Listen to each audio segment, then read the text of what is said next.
new2rocks here, and we are going to talk about this truck. As you can tell, I've got an Axial SCX10 II sitting right in front of me. For those of you that have been following my build thread on RC Crawler, you'll know that I wasn't planning on jumping into the SCX10 II world quite this quickly, but I was fortunate enough to have this kit drop into my lap on what seemed like the first day they were shipping, maybe the day after they shipped, and the next thing you know, I was knee-deep in a build, and here we are.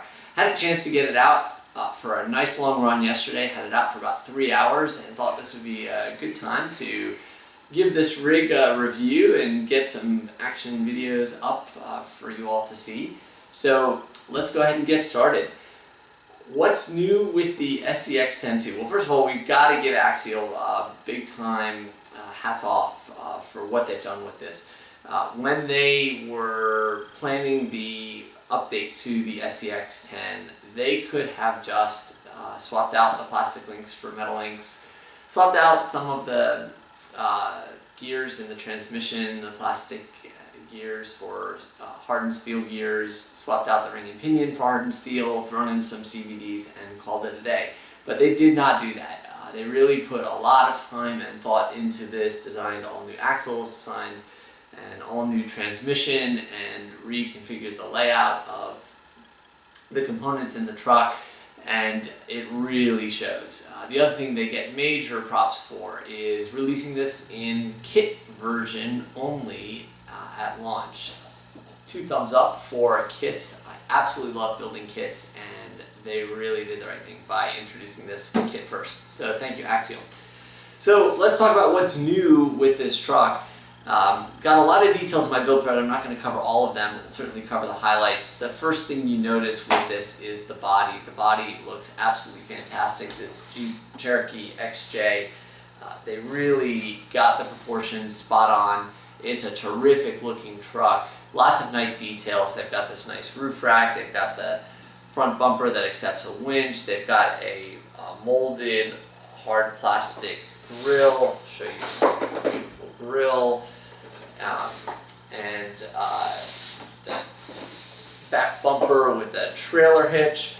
So they've really, they got the proportions just absolutely spot on for this truck. They've done a great job. So I think this looks awesome. I think it's the best looking body that they have released on an SCX10, and it's really fantastic. So once we take the body off, there's also lots of stuff to like underneath. The biggest highlights, as we know, are the new axles and the new transmission.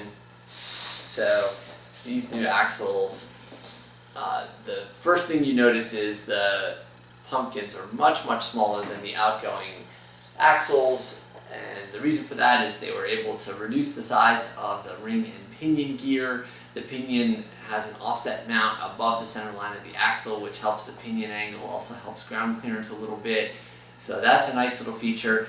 And they come standard with universals, which is great, no more dog bones. And those universals provide 45 degrees of steering. That's almost Ascender territory. The Ascender comes with 50 degrees, but 45 is a big improvement over stock. And then the transmission, which you can see here, also all new, uses all hardened steel gears. It's a little bit big, and most of that room is set aside for the 2-speed option, which is not available yet at the time of this video, but we hear is going to be coming sometime soon. So in the meantime, you've got an all hardened steel transmission and lots of lovely surface detailing in the transmission case. It has a captured transfer case for that added element of scale realism, and also to lower the drive shaft, and again improve the drive shaft angles where the drive shafts connect to the transfer case. So those are the 2 biggest new things. The rails are virtually identical, save for the addition of a couple of holes for some additional mounting options. On the old SCX10, adjusting your wheelbase was a product of moving your link lengths front and rear. With this new design, the way that it's set up stock out of the box, there's not a lot of room to do much with the front axle, but you got plenty of room to adjust the wheelbase out back. This particular truck is running basically box stock except for two things. The first is I did actually lengthen the wheelbase up front by about 4 millimeters because I wanted to locate the front axle a little bit further forward relative to the wheel well opening in stock, and I think it came out looking really nice the way it is, but I'm basically out of room to move that front axle up here, so if I were going to do anything, if I wanted a longer wheelbase body, that would have to come out back. The other modification, if you will, on this one are these GCM Deep Dish beadlock wheels, which look absolutely fantastic. This is not running vented at the moment. I did not vent the tires, and the wheels are not vented, so that's a little bit different. I think the stock glue-on wheels have vents already molded into them. But otherwise, the tires, the foams, the shocks, the shock oil, everything else, the springs, everything else that you see is box stock. And it really, really works. So while my buddy Nick from Helios RC was busy designing our first round of parts for the SCX10 II, slaving away, I got a chance to get this thing out yesterday for a really nice extended run, some trails, some rocks, and we'll include some video of that at the end of this video, and I'll also put together a separate run video from that outing as well. And what I can say is this thing really works well. It really, really works well. The work that Axial has done with rearranging the components so that you can fit a nice big battery stick up front over the front axles, and the transmission and motor sitting in the center of the vehicle and nice and low. It really shows up. This thing has great balance. It side hills very, very well. It can handle very steep pitches, inclines. Tried out a few. The only thing that let it down was the traction on the tires, which aren't broken in yet and not vented. Was not as good as some other tires that I have. I suspect that will improve with some break-in, and probably would improve with some different foams and some venting. But in any event, the weight distribution of the truck allowed it to handle steep inclines very well. Same thing with steep descents. Took it down a couple steep descents, and it really held itself planted very nicely. Did not seem to want to tumble over end, which was nice. The suspension is very compliant, but at the same time keeps the truck very stable. So you've got plenty of, a lot of people like to talk about flex, but you don't have too much. And so what that does is really lets you get over and around obstacles, but at the same time, this thing stays really nice and stable and predictable. So performance was really, really good.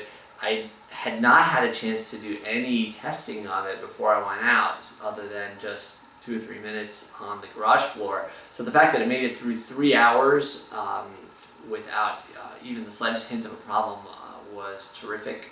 Nothing broke, nothing came close to breaking. I'm running some big power in this truck. I've got the Holmes Hobbies Stubby 3300 kV sensor brushless motor on 3S. This motor is an absolute beast, but at the low end, especially with an exponential throttle curve, which I set through CastleLink on the Holmes Hobbies Trailmaster BLE ESC, the low speed throttle control is very, very good. You'll also see that in the video. Really nice low end control, but a lot of power, and the truck had absolutely no problem handling that. Running a little bit over 270 ounce-inch steering servo, the RC four-wheel drive, a twister, ultimate high-performance waterproof servo, and that performs really, really nicely in this truck. Also, that 270 ounce-inches seems just about right for a 1.9. I've run that servo in multiple other rigs and have been really happy with it. So overall, the performance was really, really good.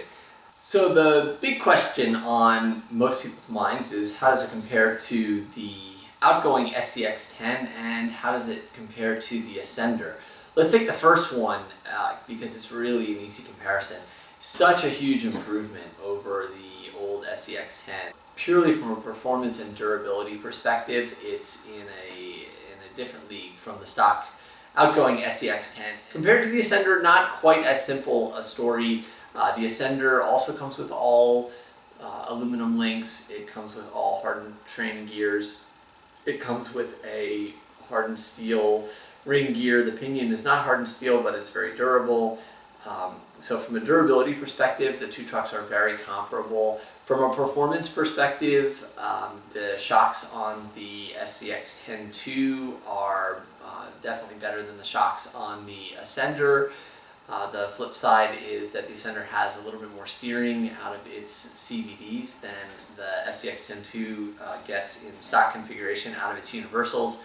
So a little more steering from the Ascender. I think this is going to end up being like the classic Ford versus Chevy, Jeep versus Toyota debates. The Ford folks will be passionate about why their Fords are better than Chevys and vice versa. Same thing with Jeeps and Toyotas. And I think here the Axial fans are going to find lots of things to love here and reasons to think that this is the better truck, and the Ascender fans are going to look at their Ascenders and find lots of things to love about their Ascenders.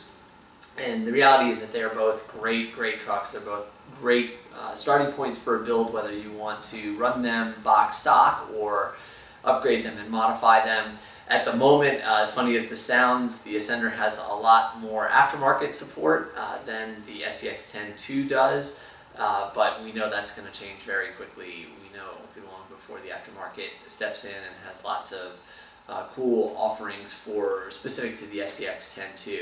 So really, as between this and the Ascender, I think you cannot go wrong either way. You probably would have fun having both in your fleet. I've got a couple of Ascenders and really enjoy them, and this is a great truck, and really glad to see what Axial has done with this. So what's next for this one? A few things. I've got a few more things to add to the outside of the body. The black window seals and a few more stickers and accoutrements. And then at that point, one of the things I want to explore is flipping that transmission around. The scale junkies have pointed out, as I have, that the tranny is facing backwards, which may work well for the weight distribution and the way they had packaged everything else, but I'd like to see that get flipped around. Nick and I are working on our first round of Helios RC modifications for the SCX10 II. We'll have some stuff to test within the next couple of weeks and then for release, and so those will be making their way onto this truck. And the good folks at GCM up in Canada are surely going to be working on some cool stuff for the SCX10. They're the ones who have come up with the forward motor conversion for the SCX10 and for the Ascender, and that's a terrific piece of kit. And I'm sure they'll have some really cool stuff in store for this truck, and when they do, I can't wait to get my hands on it. And in the meantime, the other thing that I want to do is I want to get an interior into this. Until somebody comes out with an XJ specific interior, the dinky RC Universal 3D interior may be the way to go. And I'm going to also just enjoy running this thing because it drives really nicely. So there you have it. That's my initial take on this all-new Axial SCX10 II. I'm going to leave you with some more video from the first run. Please be sure to check out the build thread on RC Crawler. I've included a link in the description below, and check out our other YouTube videos. Thanks for watching.